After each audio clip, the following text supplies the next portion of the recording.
They stood in front of everyone at the reunion, wine glasses raised, grins stretching wide. "Tonight," my father said, voice booming, "we celebrate our child's promotion and the revival of our family vineyard, funded by their generosity."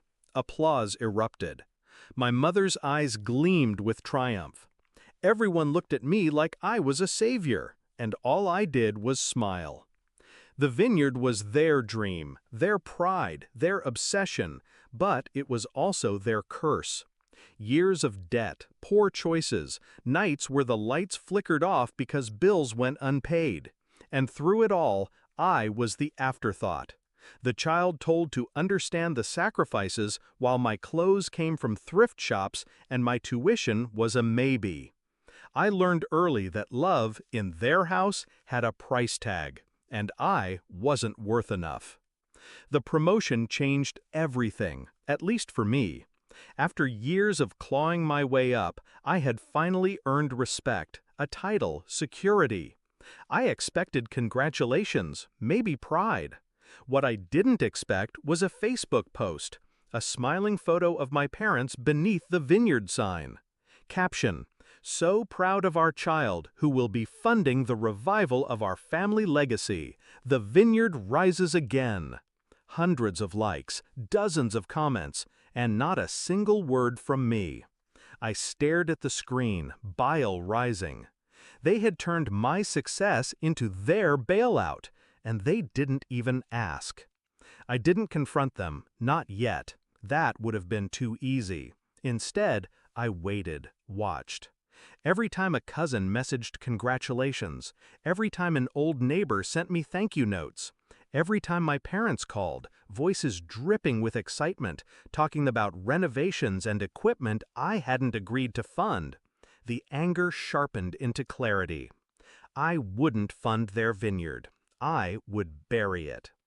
I began moving in silence. Step 1, secure my own dream, a mountain cabin, isolated, quiet, mine, paid in cash, the kind of investment no one could twist or leech from me.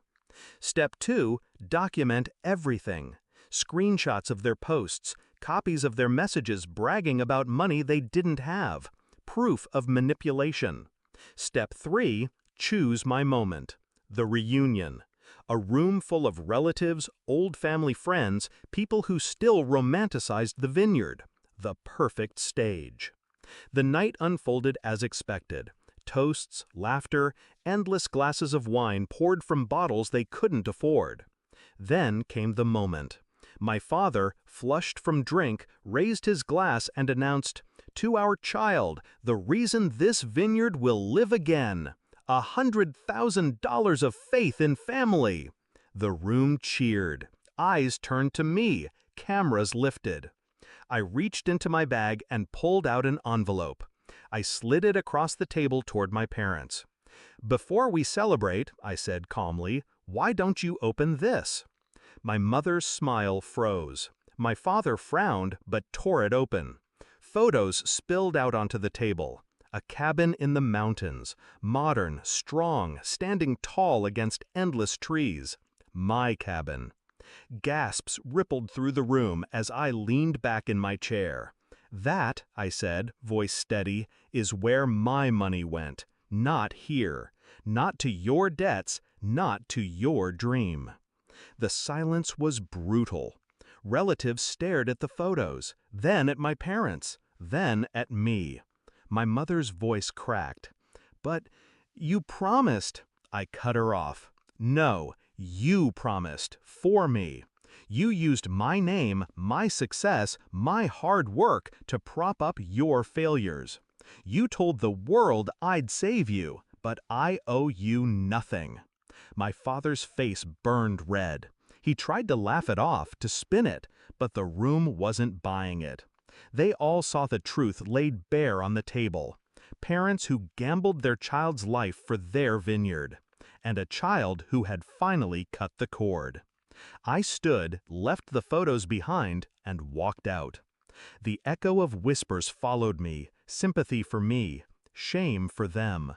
My phone buzzed all night. calls from my mother, messages from my father, pleas from my siblings. I didn't answer. The only sound I wanted was the crackle of the fireplace in my cabin, the wind through the trees, the quiet I had bought for myself. The reflection. They smiled when I got promoted, not because they were proud, because they thought it was their second chance. But their vineyard will rot, their debts will drown them, and they will know, with every empty glass, with every crumbling wall, that the one person they relied on chose freedom over family. They once taught me that love had a price tag. Tonight, I showed them mine. It wasn't $100,000. It was goodbye.